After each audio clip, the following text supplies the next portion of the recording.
Tap, tap, ta-dam, tap, tap. Tap, tap, ta-dam, tap, tap.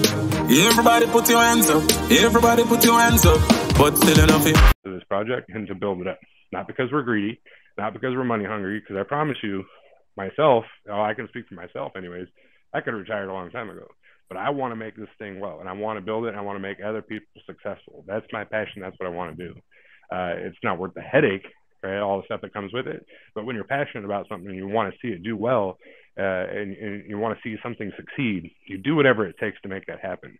You know, some people are driven by other motivations, but you know, that's our drive, and that's what we're trying to do. So we put a game plan and an action plan together, and you know, created, you know, a budget, and said, Max, what do you need in order to make this thing really function smooth? Aside from time, right? Because not only you can't just dump money into something and hopefully it works magically, like ta-da. Like, no, you have to build these things out. You have to create an infrastructure. You have to bring in personnel, but not just personnel. Like, you can't just go to the Yellow Pages or Fiverr and say, hey, do you have blockchain experience? Well, yeah, you know, I did this, that, and the other. Like, no, they still have to be familiar with our platform, because it's not a replica of something else. You know, we created it and coded it, so they need to be familiar with our infrastructure and our coding and our platform to then be a help, right? So we're gonna have to train people to teach them how to work and how to operate within our system to make it more efficient, and then scale out all our services, and then start to create our own servers and doing all these things. And that's all part of the roadmap for SAITAMA, to make it more efficient down the road. But is it going to happen in the next 6 hours? No. And that's why it's always been a long-term project. So we have to get the fundamentals down now and create a functional platform and concrete and stable, so we can add banks, so we can add our edutainment platform, so we can introduce metaverse into it, so we can have all these, you know, the play to earn games and all these different things and subportals within our platform, integrating in exclusive tokens, having 10,000 tokens on our swap. These are all things that we will scale out to and achieve over time, but they do not happen immediately. Like, these are things that we have to think long term and from a 10,000 foot view, and build things brick by brick, right? It's not a ready to go Lego set, man. You still got to put this thing together one piece at a time, and that's what we're trying to do. So it gets frustrating. We absolutely need to get some W's up on the board, and we will 100%. We always have more than one thing cooking at the same time, all the time. And the plan was to get this thing rolled out smoothly, but it's okay, because we have other exclusive tokens that we want to bring on, and this is our own. I would rather fumble the ball a little bit with our own token rather than somebody else's, right? Like, this is a good opportunity for us to know what needs to get fixed. We will fix it, and we'll make it better. So the next time when we do somebody else's token, like a Lucky Root or these other exclusive projects we're going to be launching, we'll know where we went wrong. We'll know how to fix it, and we'll mitigate it and do what we need to do to provide a safer and more secure launch the next time. But this is our token, and like I said, it was okay to make this one a guinea pig. And I mentioned this a little bit yesterday in the AMA prior to even the launch, that if we do have any issues, I want them to happen with this token. Not because I don't want to see it succeed, because I know it'll do well, but it's our responsibility. It's our token. I don't then have to explain to another developer and say, hey, we fucked up the launch on your project. Like, I don't have to do that, because this is ours. And now we can fix it, and we can make the corrections, and we can do what we need to do, and we can iron out any of the issues and details that we need to, and press on, man. And we'll get those W's. They'll come. They'll come. Like, we're a big project, and we have a lot of things going, and there's even more that we're adding in on a daily basis. So we just have to be able to you know, time manage the resources and the personnel that we have, and the infrastructure that we've created, and continue to scale out. You know, we've grown so much in 8 months that most companies, especially in tech, they have time, right? Like, you create a tech company in your mom's basement, right? You launch it out, and you got 10 users, and you're like, okay, shit, I just got 5 more users, and you scale out a little bit, you know, and then like, hey, we got 150 users now. Let's scale out our infrastructure. Let's build out more servers. You know, and then you save your pennies, and you create a server, you create a data center, right? And then now you can house 5,000 users. Like, we open up the doors to 300,000 people right off the bat. So that's very hard to do. So now we're scaling out, and we're trying to play catch up, and we're trying to do these things. And from a technological side, it's difficult, but we're having to work 10 times as hard to play catch up and add all these things and scale out on a limited amount of resources that we have. So anyways, that's just kind of my thought process on it, and I wanted to kind of reiterate to a lot of people in the community, because I know a lot understand, but some don't, right? It's like immediate satisfaction. Like, well, I want it now, and I want things to happen now, and I get it, and it can be frustrated when those things don't happen now. But I want to let you know that it's not because there's any sort of kind of negligence or any kind of lack of ability, rather, for us to do these things. Right? It's not Max's fault. Max is not incapable of doing these things, but he is only one man. He only has a certain amount of people on his team. If we asked Max, would it be nice to have 150 people in your office? He would say yes. Max, would it be nice to have 10,000 servers having capability of doing whatever you want to do, and here's a check for $10 million to go to Best Buy and buy whatever you need? Absolutely. But it just doesn't work that way. So we have to do like normal businesses do, and grow and grow and grow, but on an acceptable level, and scale out with what we have available to us. So now we're but we put an action plan together, and that's what companies do. You understand an issue, you don't freak out. You don't overthink, you don't overstress, you don't overanalyze. You look at everything, you put it in front of you, you put it on the table, and say, where's the problem? Here's the problem. Let's isolate it. How do we fix it? This is what we're going to do to fix it. Give me an action plan. Put it on paper. What resources do you need? Create a budget. Start making calls. Let's bring some more people in. That's how businesses function. Crypto is no different than any other business on this planet. It's just created a little bit different because the actual product is a digital asset. And that is the only difference. Everything else comes in tandem. So, the right people are in the right place, right? We just need to get to that point. And you're absolutely right, man. Let's get some W's. So I'm going to get off my soapbox. We'll get some more questions. For sure. And can I just, this is just kind of a second part to that question, or a similar question, but like there was, people kind of, exploited a vulnerability. I'm not sure exactly what or who or where. There's some rumors online. Or at least somebody taking credit for it. And there's obviously, some Ethereum that was tornado cashed into the pits of hell. But are you guys able to replace the liquidity at the current contract, or how are you going to add? Are we going to do are you going to start adding staking here sooner to help balance out the liquidity, or, what are some of the plans? And then also, one thing that we noticed is, when there was, that exploit that was taken advantage of, and there was the big dump, there was kind of a double-edged sword because, although they were using Saitama, they were also receiving Saitama. So not only did they pull the liquidity from the project, the charts also took a big dump as well. Once whoever it was, whatever, rapscallion it was, also dumped, a huge bag of Saitama. I guess that's some of the mistakes you have to make to learn, but have you guys put any thought into any of those things? Yeah, and I'll let Max talk on that. He did briefly discuss a little bit, and that's what's called like the arbitrage, and that's kind of how Evan, maybe Max, you can give you guys a little bit more of a in-depth look like how that happened and pushing transactions through the router on Uniswap, and how that arbitrage took place, and what we're doing to kind of mitigate that. I know that we're still looking at some details on that, but if you could kind of touch on that and give a little bit more of an in-depth response to that.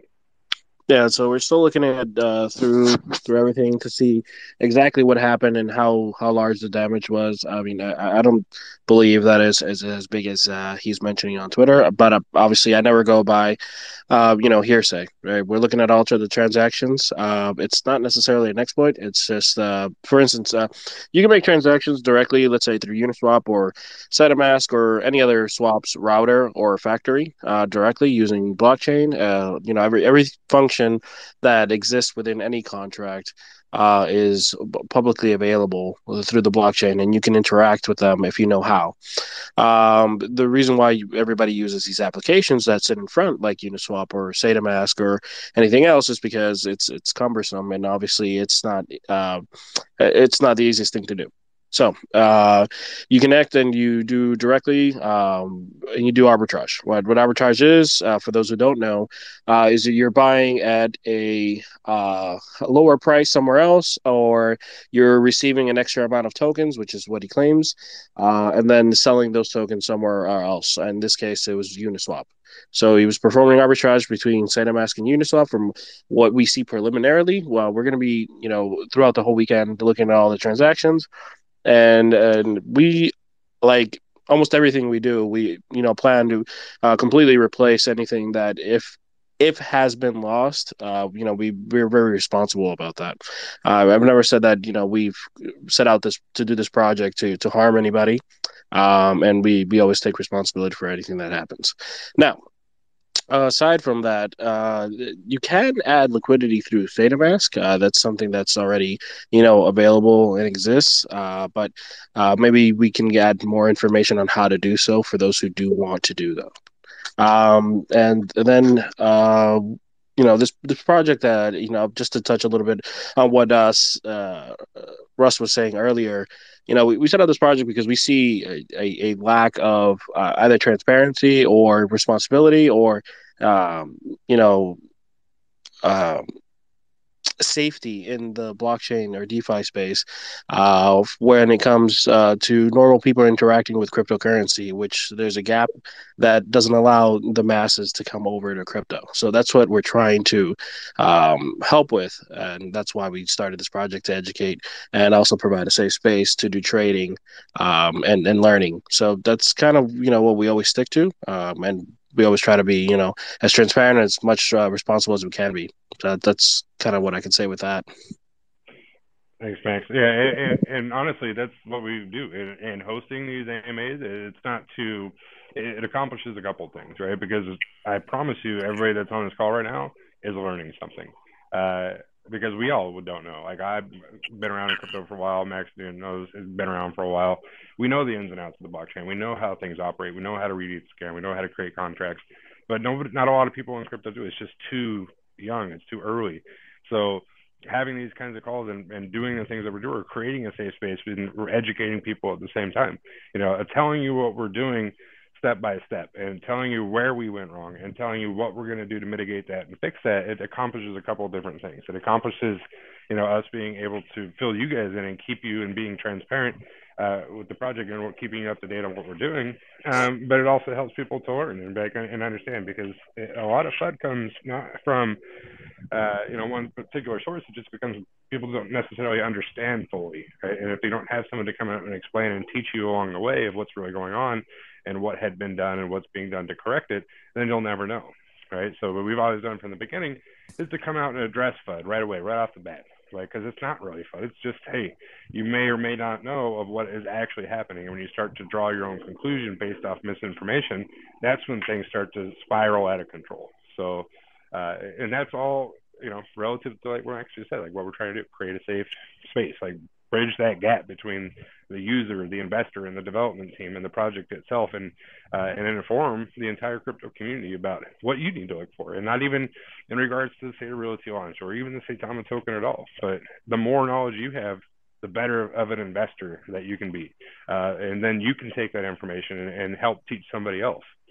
Somebody that doesn't want to get into crypto because they don't know enough about it. You are now an advocate, right? And now you have more information. You can help spill that to other folks. So, I'm gonna get to a couple other people here. And 1 minute, Russell. Let me answer Feltron. Hey guys, how are you? Feltron, you were telling about this to add up more on IT to assess Max. Max has always be a CTO, and he will be, and I appreciate that. That is somewhere we need it. So Russell, you were not there in the today meeting. We are adding up a company. We are doing a partnership in India, which I was telling you before. They have an IT team with 170 developers for blockchain and around 220 or 210 for normal IT. So they will be our backside to supporting Max for everything what he want to do, and to get the things on the fast track. So on practically that will be ready within a week. We'll sign the NDA, all the contracts. So we'll have a big team behind Max who will be working for Max. So we will cover the IT because we know what important that part is for Saitama, and Saitamas definitely need more hands. Awesome, thanks, brother. Yeah, and there's more to that too, not just with the IT team and the infrastructure scaling out. We got a lot more stuff that MK is working on with the Indian market and kind of bridging that gap between decentralized and centralized. And is the router? Is the router, is that exclusive? Is that for SaitaMask, or is that a Uniswap router? We have an exclusive router for SAITAMA and an exclusive factory for SAITAMA. We have our own. Everything that was created for SAITAMA is uniquely for SAITAMA. Even our liquidity pools have nothing to do with Uniswap. Now, if you create a transaction on the blockchain that interacts with both the router on SAITAMA and Uniswap, you can do that and you can interact with as many routers as you want. That's how you get the arbitrage. Okay, well, thank you guys for all you do. I'll keep my mouth shut here for a minute. I really appreciate you guys, so thank you very much. Thanks, Max.